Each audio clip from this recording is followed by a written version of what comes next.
السلام علیکم میرے عزیز دوستوں۔ رمضان کی آمد ہے، شعبان کے بھی کئی دن تو گزر گئے۔ میرے عزیز دوستوں، اس ماہ مبارک میں لمبے لمبے دسترخوان لگتے ہیں، سحریاں ہوتی ہیں، افطاریاں ہوتی ہیں، لوگ صدقہ خیرات کرتے ہیں، زکوٰۃ دیا کرتے ہیں۔ میرے بھائیوں، اس بات کی تصدیق بہت ضروری ہے، اس بات کی تحقیق بہت ضروری ہے کہ جن لوگوں کو یہ صدقہ خیرات زکوٰۃ دی جا رہی ہے کیا وہ واقعی اس کے مستحق ہیں۔ میرے بھائیوں، علماء کے پاس بیٹھ کر اس بات کو ضرور پوچھیں اور یہ دیکھیں کہ ہمارا شمار جو ہے مستحقین میں ہوتا بھی ہے یا نہیں، یا ہم بھی صاحب نصاب ہیں کہ نہیں۔ میرے بھائیوں، جو بندے صاحب نصاب ہوتے ہیں وہ صدقہ خیرات زکوٰۃ کے مستحق نہیں ہوتے، ان کو یہ نہیں لینا چاہیے۔ اور میرے بھائیوں، جو لوگ یہ کرتے ہیں ان کو بھی یہ سوچنا چاہیے کہ ہم جن لوگوں کو دے رہے ہیں کہ واقعی ان کا شمار مستحقین میں ہے بھی یا نہیں۔ میرے بھائیوں، یہ سن 10 ہجری نہیں ہے، یہ 1445 ہجری ہے، انتہائی ترقی یافتہ دور۔ میرے بھائیوں، آج کا مسافر جو ہے یہ ہر وقت مالدار بھی ہوتا ہے اور ہر وقت محتاج بھی ہو سکتا ہے۔ میرے بھائیوں، اس وقت لمبے لمبے سفر ہوا کرتے تھے، ایک اونٹ پر ضروریات زندگی کے ساتھ ساتھ اشرفیاں یا درہم دینار کا توڑا بھی رکھ لیا جاتا تھا۔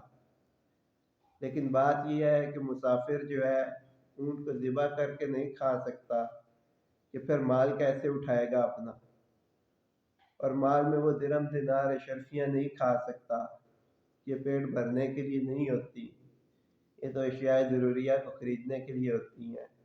اس لیے وہ مسافر محتاج ہو جاتا تھا، وہ طالب علم محتاج ہو جاتا تھا جو حصول علم کے لیے یمن سے آ کے آقا کریم صلی اللہ علیہ وسلم کی خدمت میں پیش ہو جاتا اور علم سیکھنے بیٹھ جاتا، آہستہ آہستہ اپنا سارا مال خرچ کر دیتا۔ لیکن اس کا مالدار ہونا اس کے لیے کافی نہیں ہوتا، کیونکہ اس کا مال ہزاروں میل دور پڑا ہوا ہے۔ میرے بھائیوں، طالب علم کے لیے وہ بیٹھا رہتا تھا، لیکن آج کا طالب علم جو ہے اس کے لوائقین، اس کے ورثاء جو ہیں وہ صاحب نصاب ہوتے ہیں، تو کیا یہ لوگ بھی جو ہے اس صدقہ خیرات زکوٰۃ کے مستحق ہیں؟ اپنے اساتذہ کرام کے پاس بیٹھ کر ان کو پوچھنا چاہیے، اور میرے بھائیوں اس کا مناسب حل کرنا چاہیے ان کو بھی۔ اور خود سیدنا ابو بکر صدیق رضی اللہ تعالیٰ عنہ، عمر فاروق رضی اللہ تعالیٰ عنہ نے بیت المال سے اپنے لیے جو وظیفہ منتخب کیا، اس کو دیکھتے ہوئے یہ سوچنا چاہیے کہ اگر ہمیں یہ مال لینا پڑے تو ہمیں کتنا کچھ لینا پڑے گا۔ کیا زندگی کو باقی رکھنے کے لیے لینا پڑے گا یا اس مال سے عیاشی کرنے کے لیے لینا پڑے گا؟ آج کے حکام جو ہیں یہ کیا کرتے جا رہے ہیں؟ میرے بھائیوں، اس چیز کو سوچنا چاہیے، اس کی تحقیق کرنی چاہیے کہ ہم کتنے محتاج ہیں اور کتنا کچھ ہمیں یہ مال استعمال کرنا چاہیے۔ میرے بھائیوں، جس وقت ہم اس کی تحقیق کریں گے تو انشاءاللہ تعالی ہمیں درست معاملات کا پتہ چل جائے گا۔